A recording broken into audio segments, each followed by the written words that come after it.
अस्सलाम वालेकुम, welcome to my channel. आज मैं शेयर कर रही हूँ आपके साथ बहुत ही मज़ेदार सी चिकन पेटीज़ की रेसिपी विद टिक्का फ्लेवर के साथ। जब आप इस फ्लेवर के साथ चिकन पैटीज़ बनाएंगे ना तो बहुत ही मज़ेदार बनकर तैयार होगी। स्पेशली बच्चों की बहुत ही पसंदीदा रेसिपी है। आप इसे लंच बॉक्स के लिए बना सकते हैं, आप इसे अफ्तार पार्टी में बना सकते हैं, और वैसे भी अगर आप इसे बनाएंगे ना तो सबको बहुत ही पसंद आने वाली है।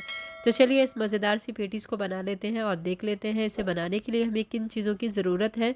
उससे पहले अगर आप चैनल पर नए हैं तो इसे सब्सक्राइब कर लें। रेसिपी अच्छी लगे तो इसे लाइक और शेयर करना ना भूलें।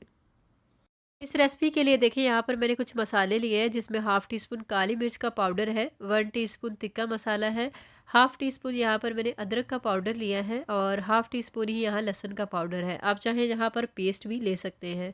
1 टीस्पून धनिया का पाउडर है, हाफ़ टी स्पून नमक है, और हाफ़ टी स्पून ही यहाँ पर मैंने कश्मीरी लाल मिर्च ली है। नमक का इस्तेमाल आप अपने टेस्ट के अकॉर्डिंग कम ज़्यादा कर सकते हैं। तो इसे बनाने के लिए देखिए यहाँ पर मैंने 200 ग्राम के करीब चिकन लिया है, और ये चिकन का कीमा है। अब तमाम मसाले हम इसके अंदर ऐड कर देंगे और अच्छे से यहाँ पर इसे मिक्स कर लेंगे। अगर आपके पास लहसुन अदरक का पाउडर नहीं है तो यहाँ आप उसका पेस्ट भी ऐड कर सकते हैं। अच्छे से यहाँ पर मसालों को देखिए यहाँ पर मैंने मिक्स कर लिया है। अब हम इसे मैरिनेट करके रख देंगे तकरीबन आधे घंटे के लिए। तो चिकन को जब मैरिनेट किए हुए आधा घंटा हो जाएगा ना, उसके बाद यहाँ एक पैन के अंदर 3 से 4 टेबल स्पून मैंने ऑयल लिया है। एक अदद प्याज को यहाँ पर मैंने फाइन चॉप कर लिया था, ये इसके अंदर शामिल कर देंगे। अब मीडियम फ्लेम पर प्याज को यहाँ हल्का सा सॉफ्ट कर लेंगे, ना इसका कलर चेंज करना है और ना ही इसे ब्राउन करना है। जब प्याज हल्की सी सॉफ्ट हो जाएगी तो फिर इसके अंदर मैरिनेट किया हुआ चिकन शामिल कर देंगे, और अच्छे से मिक्स करते हुए यहाँ चिकन को हम भून लेंगे 4 से 5 मिनट के लिए। इससे एक तो जो इसके अंदर मॉइस्चर होगा वो भी ड्राई हो जाएगा, और चिकन का जो कलर है ना वो भी चेंज हो जाएगा। तो यहाँ आप चिकन की जगह मटन या फिर बीफ का भी इस्तेमाल कर सकते हैं। तो अभी हम इसे 4 से 5 मिनट के लिए ऐसे ही देखिए मैंने इसको भून लिया था। इससे जो है मसालों का कच्चापन भी ख़त्म हो जाएगा और चिकन भी अच्छे से भुन जाएगा, और इसके अंदर जो मॉइस्चर होगा ना वो भी ड्राई हो जाएगा। तो अब इसके अंदर मैं शामिल कर दूंगी 1 कप के करीब पानी। इससे जो चिकन जो है ना वो अच्छे से कुक हो जाएगा। तो 1 कप यहाँ पर मैंने इसके अंदर पानी का ऐड कर दिया है। कवर करके रख देंगे इसे मीडियम फ्लेम पर तकरीबन 10 मिनट के लिए। बीच में 1-2 दफ़ा आपने इसको चेक भी कर लेना है। और देखिए पानी जो है ना अच्छे से यहाँ पर ड्राई हो गया है, बहुत ही ज़बरदस्त सी तिक्का मसाले की खुशबू आ रही है। और देखिए मॉइस्चर जो है ना अच्छे से आपने इसका ड्राई कर लेना है, और चिकन को भी चेक कर लेना है कि कहीं ये कच्चा तो नहीं है। तो बहुत ही अच्छे से चिकन यहाँ पर कुक हो गया था। अब 3 से 4 टेबल स्पून यहाँ पर मैंने क्रीम ली है। आपके पास अगर क्रीम नहीं है तो आप इसके अंदर मलाई जो दूध को गर्म करने के बाद आती है ना वो भी इसके अंदर ऐड कर सकते हैं। अब इसे फ्लेवर के लिए यहाँ पर मैंने 2 कोयलों को दहका लिया था। थोड़ा सा इसके ऊपर ऑयल डाल देंगे और इसे हम यहाँ पर तंदूरी फ्लेवर देंगे। इससे जो है ना बहुत ही अच्छा टेस्ट भी आएगा, और आपका जो पेटीज़ है ना वो बहुत ही मज़े की बनेगी। तो अभी मैं इसको कवर कर दूँगी तकरीबन 2 से 3 मिनट के लिए। अगर आप इसे बहुत ज़्यादा स्ट्रॉन्ग फ्लेवर देना चाहते हैं ना तो आप 5 से 6 मिनट के लिए भी इसे कवर करके रख सकते हैं। अब इसे निकाल देंगे, और इसके अंदर मैं शामिल करूँगी थोड़ा सा धनिया और पुदीना। इससे बहुत ही अच्छा सा कलर भी आएगा और इसके अंदर बहुत ही अच्छा फ्लेवर आएगा। अब अच्छे से इसे मिक्स कर लेंगे, चूल्हे के फ्लेम को बंद कर देंगे, और इसे यहाँ पर हम अच्छे से ठंडा कर लेंगे। तो बहुत ही मज़ेदार सा ये है हमारा जो है फिलिंग तैयार हो गई है पेटीज़ के लिए। तो अच्छे से इसे पहले ठंडा कर लेते हैं।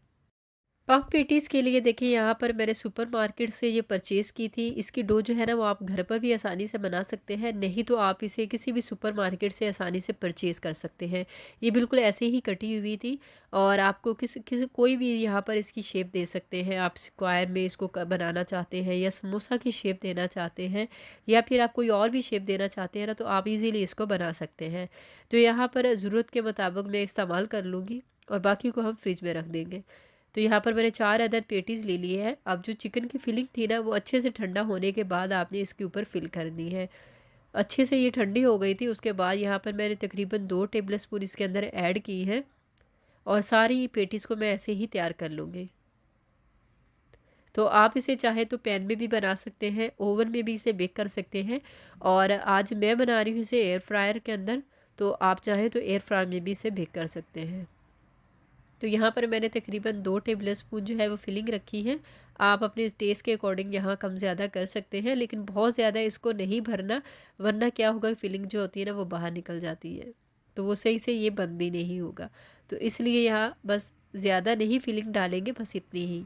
तो तो अभी इसको मैं समोसा की शेप दे रही हूँ। आपको जो भी शेप अच्छी लगती है आप उसे दे सकते हैं। यहाँ पर मैंने एग वाइट लिया था और वो लगा देंगे इस तरह से, ताकि अच्छे से सील हो सके।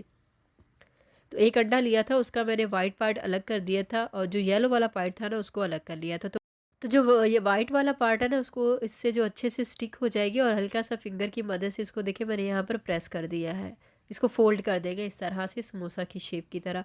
और अब यहाँ पर मैंने देखिए फोक ले लिया है, उससे इसके ऊपर इस तरह से मार्क्स लगा देंगे तो ये देखने में भी बहुत ही अच्छा लगेगा। तो सारे ही समोसों पर इसी तरह से मैंने यहाँ पर लगा दिया है।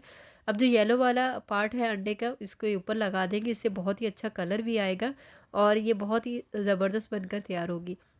तो अभी हम इसे बेक कर लेते हैं। उसके लिए देखिए यहाँ पर मैंने एयर फ्रायर के अंदर यहाँ पर इसको रख दूँगी और 180 डिग्री पर इसे मैं 10 से 12 मिनट के लिए यहाँ पर बेक करूँगी। डिपेंड करते हैं कि आप ओवन में इसे बेक कर रहे हैं या फिर एयर फ्रायर में, तो आप उसी के अकॉर्डिंग इसका जो टाइम है ना यहाँ पर सेट कर सकते हैं। तो ये देखिए माशाल्लाह बहुत ही ज़बरदस्त सी यहाँ पर ये बेक हो गई है। इसका कलर भी देखिए बहुत ही ज़बरदस्त आया है। तो अभी हम इसे सर्व कर लेते हैं। स्मोकी फ्लेवर के साथ ये पेटीज़ बहुत ही मज़े की लग रही थी। स्पेशल ऊपर से ये क्रिस्पी थी और अंदर से इसकी जो फीलिंग थी ना वो बहुत ही जूसी है। बहुत ही ज़बरदस्त सी रेसिपी है, आप इसे ज़रूर ट्राई कीजिएगा। रेसिपी अच्छी लगे तो इसे लाइक और शेयर करना ना भूलेगा। और हाँ, अगर आप चैनल पर नए हैं तो इसे सब्सक्राइब कर लें। मैंने अपने चैनल पर और भी बहुत सारी रेसिपीज़ बनाई है, आप मेरे चैनल का विज़िट ज़रूर करें। तो मिलते रहेंगे इसी तरह की मज़ेदार सी रेसिपीज़ के साथ। दुआ में याद रखिएगा, अपना बहुत सा ख्याल रखिएगा। शुक्रिया, अल्लाह हाफ़िज़।